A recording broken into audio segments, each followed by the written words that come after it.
What the hell?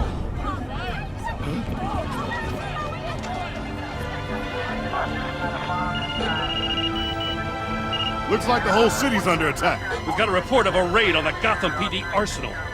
If those bastards get their hands on our weapons... This is coordinated. It's Riddler's gang. It has to be. We're gonna need Batman for this one. Agreed. In episode 1 of Batman, The Enemy Within, the tragic loss of a friend and ally threatened to undermine Batman's crusade for justice, while also throwing Bruce Wayne's personal life into disarray.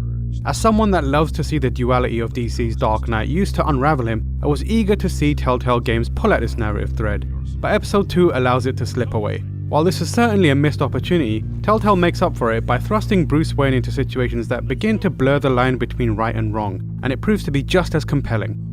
Hey now! Welcome to our little hideaway and home away from home, the end of the line. We're happy to have you. Thanks, John. You said you'd kill him after you got what you needed. So what? Ain't a girl allowed to change her mind? Episode 2 is perhaps the strongest indication that Telltale is done with digging up Bruce Wayne's past trauma to torment him, and more interested in giving him new demons to face. Though perhaps new is a bit of a stretch, since the villains Bats goes up against are familiar faces from his rogues gallery, mostly unchanged from the way they've been depicted in past, albeit with one major exception. Harley Quinn, who is a standout character in this episode, exhibits a drastic shift in her power dynamic with the Joker.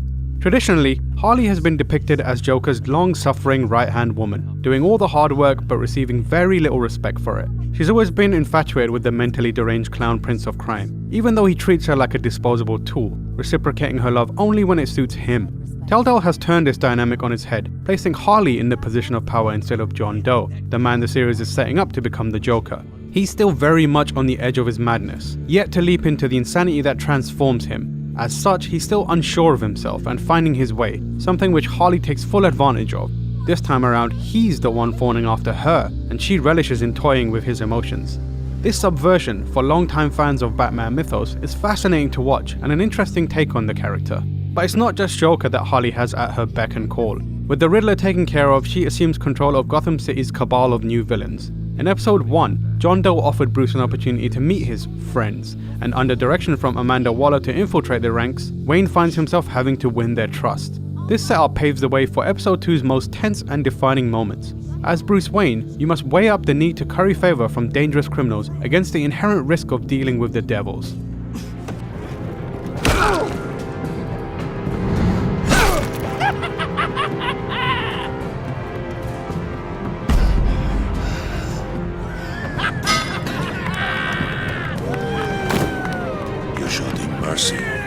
That was a mistake.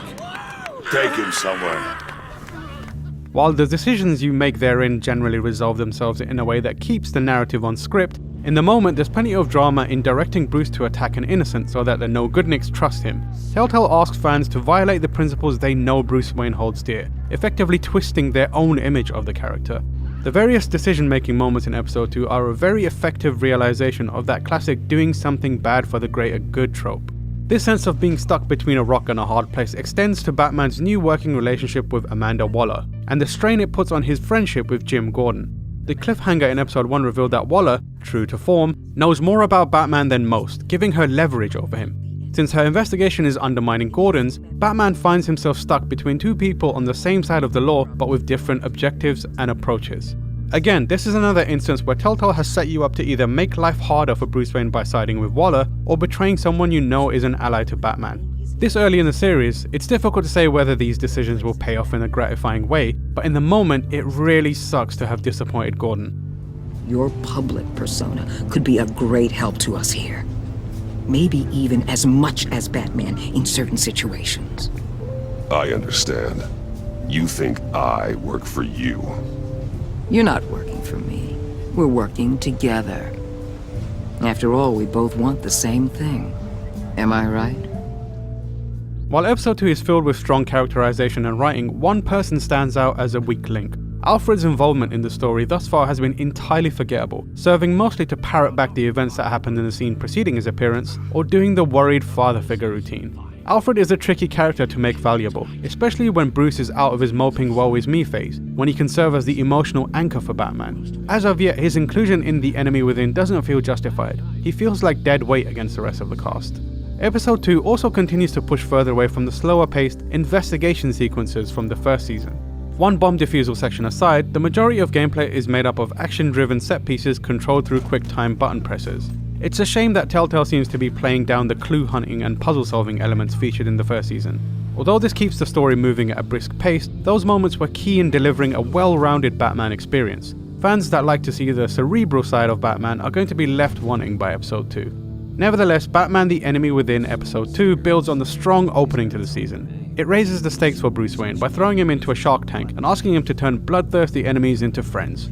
Along with an empowered Harley Quinn and the unnerving powder keg that is John Doe, the second episode provides drama and excitement in equal measure. Alfred, prep the medbay. We're going to need it.